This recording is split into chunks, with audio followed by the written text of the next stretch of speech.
Europe আমেরিকার মতো করে এবার ক্ষেতের পাশে বিক্রি হচ্ছে আখ, আর দূর দূরান্ত থেকে লোকজন আসছেন সেই খাঁটি আখের রসের স্বাদ নিতে। ঝালকাঠির নলছিটি উপজেলার কুশঙ্গল ইউনিয়নের সরমহল গ্রামে চোখে পড়ে এমন ব্যতিক্রমী দৃশ্যের। আলহামদুলিল্লাহ, আসলে আমার এখানে দূর দূরান্ত থেকে মানুষ আসে এই কারণেই যে আসলে খাঁটি জিনিসটা পায়, বা শহর বন্দরে খাঁটি জিনিসটা পাওয়া একটু সমস্যা, ভেজাল বিভিন্ন জায়গায়। তো আসলে আমার এখানে যে আসল বড় বৈশিষ্ট্য সেটা হলো, কোনো কাস্টমার যদি খেতে আসে, সে ক্ষেতের ভিতরে ঢুকবে, ঢোকার পরে তার পছন্দ অনুযায়ী সে একটা আখ পছন্দ করবে, ওই আখটা কাটটা সাথে সাথে মারাই করে তাকে রস তৈরি করে খাওয়ানো হয়। এইটা একটা বড় বৈশিষ্ট্য। স্থানীয় একটি সরকারি প্রাথমিক বিদ্যালয়ের কর্মচারী মোহাম্মদ আব্দুর রব সর্দার শখের বশে শুরু করেছিলেন আখ চাষ।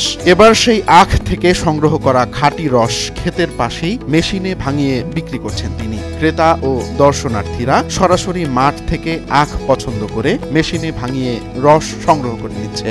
আমি একজন প্রাইমারি স্কুলের অফিসার হিসেবে চাকরি করি। তো চাকরির পাশাপাশি শখের বশে 2018-19 সালে একটা আখের ক্ষেত করি। তো এখানে একটা আখের ক্ষেত করি, ক্ষেত করার পরে ভালো ফলন পাই। এরপরে উপজেলা কৃষি অফিস থেকে আমাকে সহায়তা করে BSRI 41 বীজ দেয় এবং BSRI 42 পরবর্তী বছরে আমাকে অর্থ বছরে দেয়।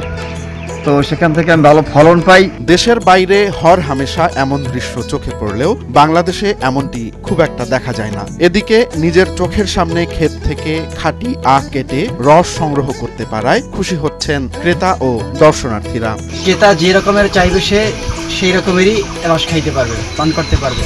সে যদি চায় ক্ষেত থেকে কাটতে আনবে, তাকে সাথে সাথে যেটা পছন্দ করবে তাকে ওইটাই কাটতে এনে সাথে সাথে রস তৈরি করে দেওয়া হয়।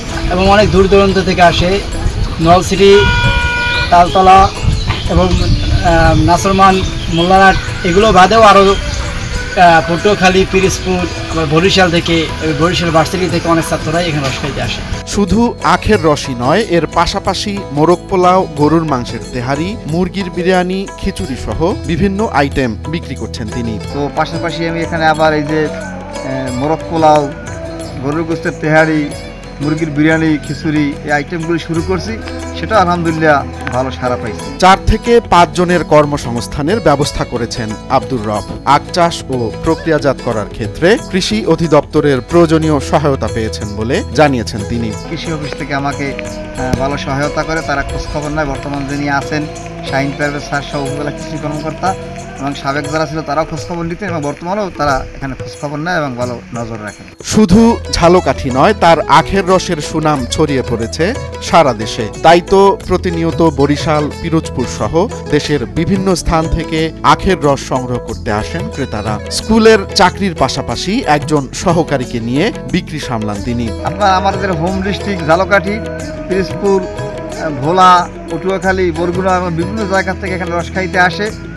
তো আলহামদুলিল্লাহ মোটামুটি ভালো সাড়া পড়ছে এবং লাভের সংখ্যাও ভালো। বিশেষ করে যে আমার সমস্ত খরচ দেওয়ার পরেও আমার বছরে 1.5-2 লাখ বা 2.5 লক্ষ টাকা আমার লাভ হয়। একসময় শখের বশে শুরু করা আখ চাষ আজ মোহাম্মদ আব্দুর রবকে শুধু আর্থিকভাবেই স্বাবলম্বী করেনি, বরং গোটা অঞ্চলের মানুষের জন্য তৈরি করেছে এক নির্ভরতার ঠিকানা। যখন চারদিকে ভেজালের রাজত্ব, তখন নলছিটির এই ছোট্ট গ্রাম থেকে খাঁটি আখের রসের স্বাদ ছড়িয়ে পড়ছে দক্ষিণাঞ্চল সহ সারা দেশে। চাকরির যে অবস্থা, তাদের উদ্দেশ্যে আমি বলবো যে ব্যবসায় কোনো লস নাই। বিশেষ করে আমি একটা আখ চাষ একটা লাভজনক ব্যবসা। তো যদি কোনো নতুন উদ্যোক্তা বা নতুন চাষি এই আখ চাষ করতে চায়, বা কোনো বেকার যদি যুবক থাকে তারা যদি আখ চাষ করতে চায়, তাদেরকে আমি পরামর্শ দেব এবং তাদেরকে আমি সার্বিক আমার সহযোগিতা বলতে আমি যে কলা কৌশলী সহযোগিতা সেটা আমি প্রদান করব। রোমান্স তালুকদার, নয়া দিগন্ত।